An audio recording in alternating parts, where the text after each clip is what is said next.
श्रीमद् भागवतम सप्तम स्कंध अध्याय 12 पूर्ण समाज 4 आध्यात्मिक वर्ग।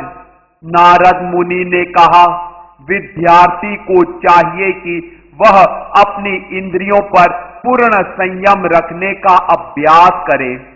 उसे विनीत होना चाहिए और गुरु के साथ दृढ़ मित्रता की प्रवृत्ति रखनी चाहिए।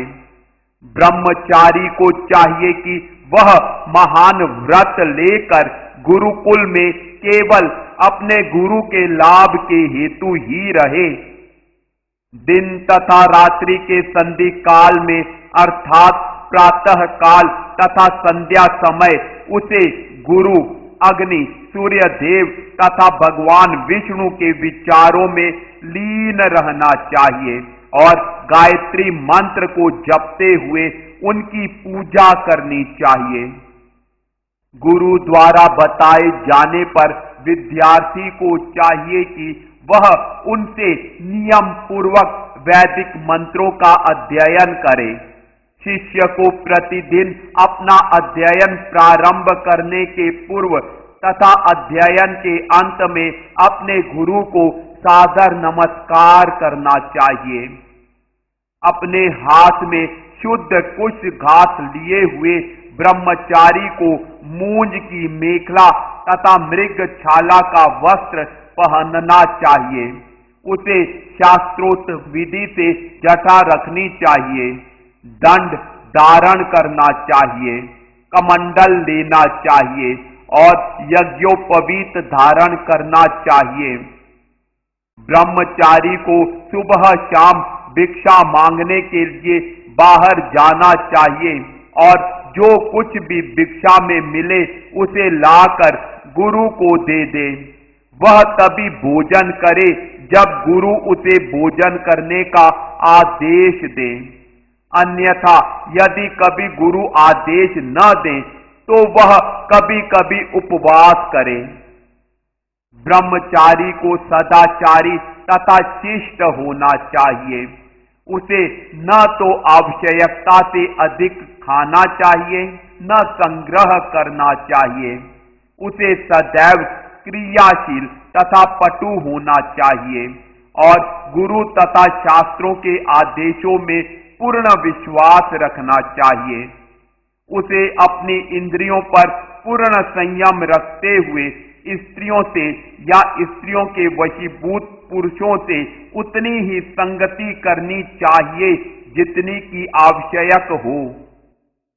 ब्रह्मचारी अथवा जिसने गृहस्थ नहीं अपनाया है उसे स्त्रियों से बातें करने या उनके विषय में बातें करने से दृढ़ता पूर्वक बचना चाहिए, क्योंकि इंद्रियां इतनी प्रबल होती हैं कि वे सन्यासी के मन को भी विचलित कर सकती हैं। यदि गुरु पत्नी युवती हो तो युवा ब्रह्मचारी को चाहिए कि वह न तो उससे अपने बाल कढ़वाए, न शरीर में तेल मालिश करवाए और न उसे माता तुल्य प्यार से स्नान कराने दे। स्त्री अग्नि के तुल्य है और पुरुष घी के भांडे के समान होता है। अतएव पुरुष को चाहिए कि अपनी पुत्री के साथ भी एकांत में न रहे। इसी प्रकार उसे अन्य स्त्रियों की संगति से बचना चाहिए। स्त्रियों से आवश्यक कार्य के लिए ही मिलना चाहिए, अन्यथा नहीं। जब तक जीव पूर्ण रूपेण स्वरूप सिद्ध नहीं है, जब तक वह देहात्मक बुद्धि की भ्रांत धारणा से मुक्त नहीं हो लेता, जो कि मूल शरीर तथा इंद्रियों का प्रतिबिंब मात्र है, तब तक वह उस द्वैत भाव से छुटकारा नहीं पा सकता जो स्त्री तथा पुरुष के मध्य द्वैत का सूचक है। इस तरह इसकी हर संभावना रहती है कि वह नीचे गिर जाए, क्योंकि उसकी बुद्धि मोहित हो जाती है। सारे नियम तथा विधान गृहस्थ तथा सन्यासी दोनों पर समान रूप से लागू होते हैं, किंतु गृहस्थ को उपयुक्त अवसर पर प्रजनन के लिए मैथुन करने के लिए गुरु अनुमति प्रदान करता है।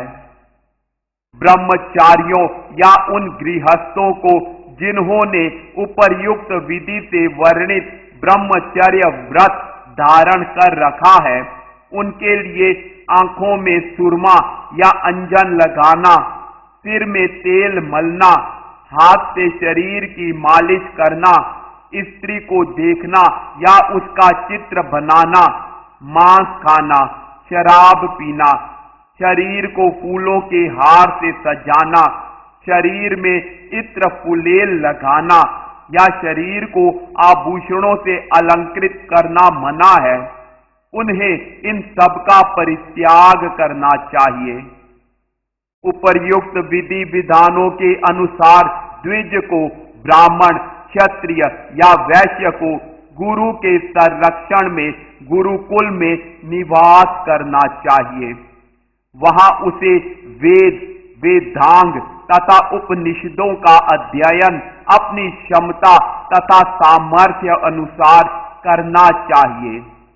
यदि संभव हो तो शिष्य को चाहिए कि वह गुरु द्वारा मांगी गई दक्षिणा दे और तब गुरु के आदेशानुसार गुरुकुल छोड़ दे और अपनी इच्छा से किसी अन्य आश्रम को यथा गृहस्थ, वानप्रस्थ या संन्यास आश्रम को स्वीकार करे।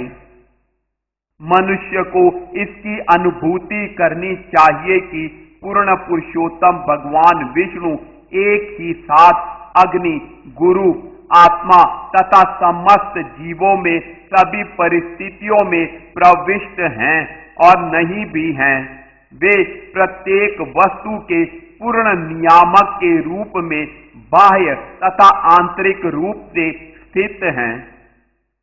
इस प्रकार से अभ्यास करते हुए चाहे कोई ब्रह्मचारी आश्रम में हो, गृहस्थ आश्रम में हो अथवा वानप्रस्थ या संन्यास आश्रम में हो, उसे परम सत्य ब्रह्म की सर्वव्यापकता की सदैव अनुभूति होनी चाहिए, क्योंकि इस विधि से ब्रह्म को समझना संभव है। हे राजन, अब मैं वानप्रस्थ की योग्यताओं का वर्णन करूंगा, जो कि पारिवारिक जीवन से निवृत्ति है। वानप्रस्थ के विधि विधानों का कठोरता से पालन करते हुए वह महरलोक नामक उच्चतर लोक को सरलता से भेजा जा सकता है। वानप्रस्थ आश्रम में रहने वाले व्यक्ति को जुती हुई जमीन में उगा अन्न नहीं खाना चाहिए। उसे बिना जुती जमीन में उगे उन अन्नों को भी नहीं खाना चाहिए जो पूरी तरह पके न हो। न ही वानप्रस्थ को अग्नि में पका अन्न खाना चाहिए। दरअसल उसे सूर्य प्रकाश में पके फल ही खाने चाहिए। वानप्रस्थ को चाहिए कि जंगल में अपने आप उगे फलों तथा अन्नों से पुरोडाश को यज्ञ में डालने के लिए तैयार करे। जब उसे थोड़ा सा नया अन्न प्राप्त हो जाए तो वह अन्न के पुराने संग्रह को त्याग दे। वानप्रस्थ को चाहिए कि पवित्र अग्नि को सुरक्षित रखने के लिए वह या तो फूस की झोपड़ी बनाए या केवल पर्वत की कंदरा में शरण ले, किंतु वह स्वयं हिमपात, प्रभंजन, अग्नि, वर्षा तथा सूर्य के ताप को सहन करने का अभ्यास करे। वानप्रस्थ को चाहिए कि सिर पर जटा रखे और अपने शरीर के बाल, नाखून तथा मूछें बढ़ने दे। वह अपने शरीर की धूल साफ न करे। वह कमंडल, मृगछाला तथा दंड रखे। पेड़ की छाल का आवरण पहने और अग्नि जैसे गेरुए रंग के वस्त्रों का प्रयोग करे। अत्यधिक विचारवान होने के कारण वानप्रस्थी को 12 वर्ष, 8 वर्ष, 4 वर्ष, 2 वर्ष या कम से कम 1 वर्ष तक जंगल में रहना चाहिए। उसे इस तरह व्यवहार करना चाहिए कि वह अत्यधिक तपस्या के कारण विचलित या त्रस्त न हो उठे। जब वह रोग या वृद्धावस्था के कारण आध्यात्मिक चेतना में प्रगति करने या वेदा अध्ययन में अपने निमित्त कार्य करने में असमर्थ हो जाए, तब उसे अन्न न खाने के व्रत का अभ्यास करना चाहिए। उसे अग्नि को अपने में, आत्मा में बलि भांति रख लेना चाहिए और इस तरह शारीरिक ममत्व को छोड़ दे, जिसके कारण वह शरीर को निजी या आत्मा मानता है। वह धीरे धीरे भौतिक शरीर को 5 तत्वों पृथ्वी, जल, अग्नि, वायु, आकाश में लीन कर दे। धीर, स्वरूप सिद्ध, ज्ञानवान व्यक्ति को चाहिए कि वह शरीर के विभिन्न अंगों को उनके मूल स्रोतों में लीन कर दे। शरीर के छिद्र आकाश द्वारा उत्पन्न हैं। श्वास की क्रिया वायु से उत्पन्न है। शरीर की ऊष्मा अग्नि द्वारा जनित है और वीर्य, रक्त तथा कफ जल द्वारा उत्पन्न है। त्वचा, पेशी तथा अस्थि जैसी कठोर वस्तुएं पृथ्वी द्वारा उत्पन्न हैं। इस प्रकार शरीर के सारे अवयव विभिन्न तत्वों द्वारा उत्पन्न होते हैं। अतएव इन सबों को पुनः उन्हीं तत्वों में लीन कर देना चाहिए। तत्पश्चात वाणी विषय को वाक इंद्रिय, जीभ सहित अग्नि को समर्पित कर दे। कला कौशल तथा दोनों हाथ इंद्रदेव को दे दे। गति करने की शक्ति तथा पांव भगवान विष्णु को दे दे। उपस्थ सहित इंद्रिय सुख प्रजापति को सौंप दे।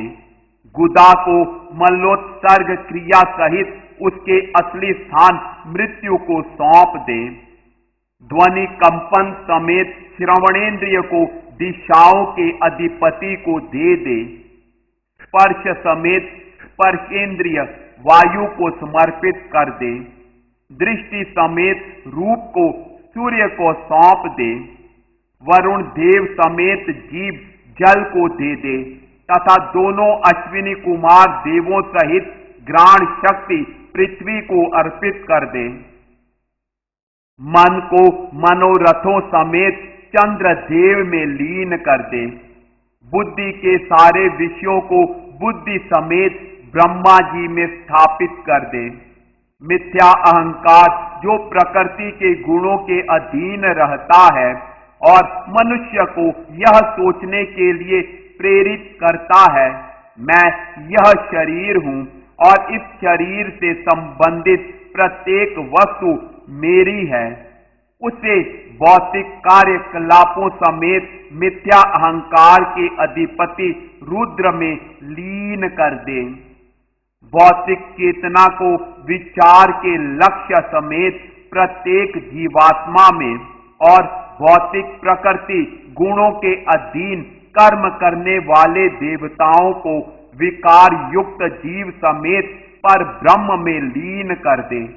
पृथ्वी को जल में, जल को सूर्य की ज्योति में, इस ज्योति को वायु में, वायु को आकाश में, आकाश को मिथ्या अहंकार में मिथ्या अहंकार को समस्त भौतिक शक्ति महत्तत्व में, फिर इस महत्तत्व को अप्रकट अव्ययों भौतिक शक्ति के प्रधान स्वरूप में तथा इस अप्रकट अव्यय को परमात्मा में लीन कर दे।